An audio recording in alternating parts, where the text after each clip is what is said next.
ഓം ശ്രീനാരായണ പരമ ഗുരവേ നമഃ. ഗുരുമാർഗത്തിലേക്ക് ഏവർക്കും സ്വാഗതം. ആത്മോപദേശ ശതകത്തിൽ പല കോണുകളിൽ നിന്ന് പല തരത്തിൽ പല ഉദാഹരണങ്ങളിലൂടെ ഗുരു ശുദ്ധമായിട്ടുള്ള ജ്ഞാനം സമ്പാദിക്കേണ്ടതിൻ്റെ ആവശ്യകത ഊന്നി പറയുന്നുണ്ട്. അദ്വൈതിയായ ഗുരു കർമ്മരംഗത്ത് ധാരാളം പ്രവർത്തിച്ചതായി അജ്ഞാനികൾക്ക് തോന്നാം.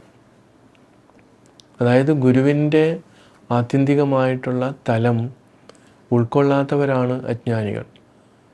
കാരണം ഈ വ്യവഹാരം മാത്രമാണ്, ഈ ജാഗ്രത മാത്രമാണ് സത്യമെന്ന് വിചാരിക്കുന്ന അവർക്കെല്ലാം അങ്ങനെയാണ്. പക്ഷേ ഈ ദ്വൈതത്തിൽ ഗുരു വ്യവഹരിക്കുമ്പോഴും ഇതൊന്നും നമ്മെ തീണ്ടുകയില്ല എന്നുള്ള ഭാവത്തിൽ തന്നെയാണ്, ആ തെളിച്ചത്തോടു കൂടിയാണ് ഗുരു ഇവിടെ പ്രവർത്തിച്ചത്. പക്ഷേ അത് ആ ഒരു ശുദ്ധമായിട്ടുള്ള ജ്ഞാനത്തിൻ്റെ തെളിച്ചത്തിലും ഗരിമയിലുമാണ്. അത് ഉൾക്കൊള്ളുവാനായിട്ട് ആ തലത്തിലേക്ക് ശ്രമം നടത്താത്ത ആളുകൾ ആയതുകൊണ്ട് തന്നെ അവർക്കത് മനസ്സിലാകുന്നുമില്ല. അപ്പോൾ അന്തർമുഖത വളരെ അനിവാര്യമാണ്. ആദ്യം അതിനുവേണ്ടി നമ്മൾ പരിശ്രമിക്കുന്നു. അത് നേടിക്കഴിഞ്ഞാൽ പിന്നെ നമ്മൾക്ക് വേറെ സംശയത്തിന് ഇടവരുന്നില്ല.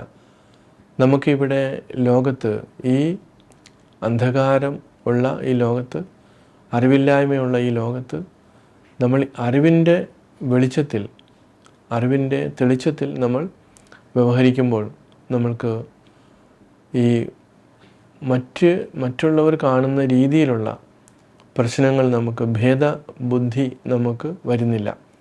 അപ്പോൾ എന്തുകൊണ്ടാണ് ഈ ഭേദബുദ്ധി നമുക്കുണ്ടാകുന്നത്? അതെങ്ങനെയാണ് അതിനെ മാറ്റുവാനായിട്ട്, അല്ലെങ്കിൽ അതിനെ നമുക്ക് നിരന്തരം എന്നേക്കുമായിട്ട് മാറ്റിക്കളയാൻ സാധിക്കുന്നത്? ഗുരു 73-ാമത്തെ ശ്ലോകത്തിലേക്ക് വരുമ്പോൾ അത് സൂചിപ്പിക്കുകയാണ്. ഒരു പൊരുളിങ്കൽ അനേകമുണ്ടനേകം, പൊരുളിൽ ഒരർത്ഥവുമെന്ന ബുദ്ധിയാലെ അറിവിലടങ്ങും അഭേദമായതെല്ലാം, എല്ലാവരും അറിവിൽ അതിഗോപനീയമാകും. ഇവിടെ ഗുരു വളരെ സൂക്ഷ്മമായിട്ട് സൂചിപ്പിക്കുകയാണ്. ഒരു പൊരുളിൽ, ഒരു സത്യത്തിൽ അനേകമുണ്ട്. ആ ഒരു പൊരുളിൽ, ഒരേ സത്യത്തിൽ അനേകമായിട്ടുള്ള രൂപങ്ങൾ ഉണ്ടായിരിക്കുന്നു. പിന്നെയോ അനേകം പൊരുളിൽ ഒരർത്ഥവും. ഇനി അനേകമായിട്ടുള്ള ഭാവങ്ങളിലോ അതിൽ ഒരു സത്യം മാത്രം നിറഞ്ഞിരിക്കുന്നു എന്ന ബുദ്ധിയാലെ ഇങ്ങനെയുള്ള അറിവ് കൊണ്ട് അഭേദമായി, ആ ഭേദമില്ലാത്ത അറിവിൽ അടങ്ങും ഇത്. അങ്ങനെയുള്ള അറിവിൽ ഇതെല്ലാം അടങ്ങിപ്പോകും. എല്ലാവരും ഇത് അറിയുന്നില്ല, ഈ രഹസ്യം എല്ലാവരും അറിയുന്നില്ല. അത് വളരെ ഗോപനീയമായിട്ടുള്ളതാണ്, വളരെ മറഞ്ഞിരിക്കുന്ന രഹസ്യ സ്വഭാവമുള്ളതാണെന്ന് പറയുകയാണ്. അപ്പോൾ അനേകത്തിൽ ഒന്നിനെയും, ഒന്നിൽ അനേകത്തെയും നമ്മൾ കാണുന്നുണ്ട്. പക്ഷേ ഇങ്ങനെ കാണുമ്പോഴും അതിൻ്റെ സത്ത, അതിൻ്റെ ഭേദബുദ്ധി മാറ്റിയെടുക്കുക എന്നുള്ളത് ആണ് നമ്മൾ ചെയ്യേണ്ട കാര്യം. അപ്പോൾ ഇവിടെ എന്തുകൊണ്ടാണ് അനേകമായിട്ടുള്ളതിൽ നമ്മൾ അത് ഒന്നിൻ്റെ തന്നെ വ്യത്യാസങ്ങളാണ്, അല്ലെങ്കിൽ ഭാവരൂപങ്ങളാണ് എന്ന് തിരിച്ചറിയാൻ പറ്റാതെ പോകുന്നത്? അത് ഇതിൻ്റെ അടിത്തറയായിട്ടുള്ള സത്തയെ തിരിച്ചറിയാൻ പറ്റാത്തത് കൊണ്ടാണ്. അതേപോലെ തന്നെ ഒന്നിനെ പലതായി കാണുമ്പോൾ, അപ്പോൾ പൂർണ്ണമദഃ പൂർണ്ണമിദം പൂർണ്ണാത് പൂർണ്ണമുദച്യതി പൂർണ്ണസ്യ പൂർണ്ണമാദായ പൂർണ്ണമേവാവശിഷ്യതി എന്നുള്ള മന്ത്രം നമ്മൾ നോക്കുമ്പോൾ മനസ്സിലാക്കാൻ പറ്റുന്നത്, പൂർണ്ണമദഃ അത് പൂർണ്ണമാണ്. പൂർണ്ണമെന്ന് പറയുന്നത് ഈ പരമ്പൊരുളിനെയാണ്, ഈ സത്തയാണ്. അപ്പോൾ അത് എന്ന് പറയുന്നത് ഈ പ്രപഞ്ചത്തെ മൊത്തം ഈ സൃഷ്ടിച്ച് ഈ സൃഷ്ടി സ്ഥിതി സംഹാരം നമ്മുടെ വ്യവഹാരമാണ്. അപ്പോൾ ഈ കാണുന്നതിനെല്ലാം ചേർത്ത് പറയാം. അതും ഇതും രണ്ടും പൂർണ്ണം തന്നെയാണ്, സത്ത തന്നെയാണെന്ന് പറയുന്നു.